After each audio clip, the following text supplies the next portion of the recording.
Revolver Rita 2 hours 23 minutes run time తో November 28th theatre release అయింది. ఇంకా వెళ్ళి చూశాక నాకైతే పెద్ద ఏమీ అనిపించలేదు గైస్. వన్ టైం వాచ్ అనిపించింది. స్టోరీలోకి వెళ్లే ముందు కొత్తగా మన వీడియో చూస్తున్న వాళ్ళు ఉంటే ఒక లైక్ చేసి అలాగే సబ్స్క్రైబ్ చేసుకోవడం మర్చిపోకండి. అలాగే బెల్ ఐకాన్ ఆన్ చేసుకోండి, నోటిఫికేషన్ వస్తుంది. నేను పెట్టే ప్రతి కొత్త movies and web series reviews కూడా మిస్ కాకుండా ఉంటారు. స్టోరీ విషయానికి వస్తే మూవీ యొక్క మెయిన్ కాన్సెప్ట్ వచ్చేసరికి కీర్తి సురేష్ వాళ్ళ ఫ్యామిలీ ఒక పెద్ద రౌడీ షీటర్ మర్డర్ కేసు లో ఇరుక్కుంటారు. వాళ్ళ మర్డర్ కేసు నుంచి బయటికి ఎలా పడ్డారన్నది మిగతా స్టోరీ.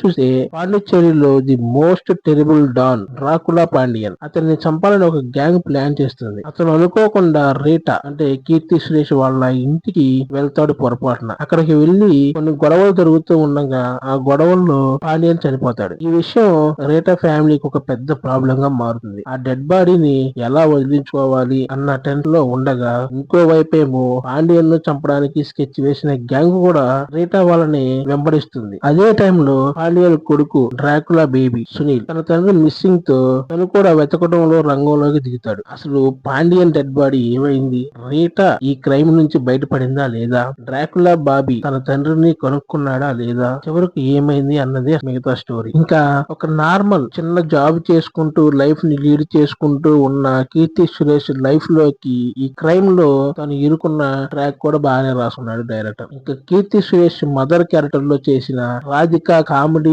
అండ్ టైమింగ్ కూడా పెద్దగా ఏమీ వర్కౌట్ అవ్వలేదు. బట్ కాకపోతే కొన్ని చోట్ల ఓకే అనిపించేలా ఉంటుంది. ఇంకా ఒక గ్యాంగ్స్టర్ క్యారెక్టర్ లో అజయ్ ఘోష్ యాక్టింగ్ మరో మెయిన్ అట్రాక్షన్ మూవీకి. కామెడీ యాంగిల్ లో కూడా బాగా వర్కౌట్ అయింది. సునీల్ ఇంకా మెయిన్ విలన్ కొడుకు క్యారెక్టర్ లో చేసిన సునీల్ కూడా తన క్యారెక్టర్ వరకు బాగానే ఉన్నాడు. ఇంకా టెక్నికల్ డిపార్ట్మెంట్ విషయానికి వస్తే సినిమా ఆటోగ్రఫీ చాలా ప్లెజెంటింగ్ గా ఉంటుంది. ఇది ఒక ప్లస్ పాయింట్ అని చెప్పుకోవచ్చు మూవీకి.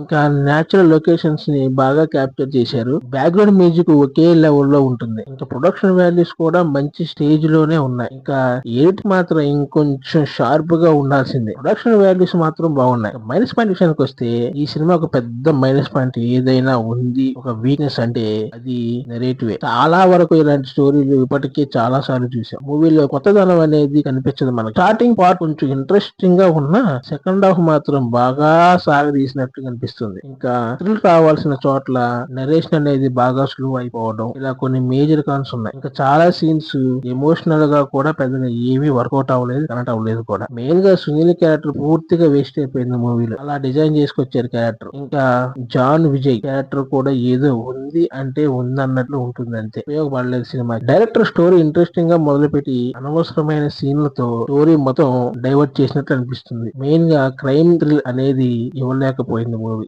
గ్రిప్ లేకపోవడం పెద్ద మైనస్. కామెడీ థ్రిల్ రెండు కూడా వర్కౌట్ అవ్వలేదు. Boring narration, second half lag ఇవే కనిపిస్తాయి ఎక్కువ మూవీలో. ఏమైనా ఉంది అంటే అది కూడా Keerthy Suresh acting and technical department విషయానికి వస్తే సినిమా ఆటోగ్రఫీ అంతే. ఓవరాల్ గా చూస్తే ఈ మూవీ కరెక్ట్ అవ్వదు అని నా ఒపీనియన్. ఫైనల్ గా ఈ మూవీకి నా రేటింగ్ 2.3/5. Thanks for watching.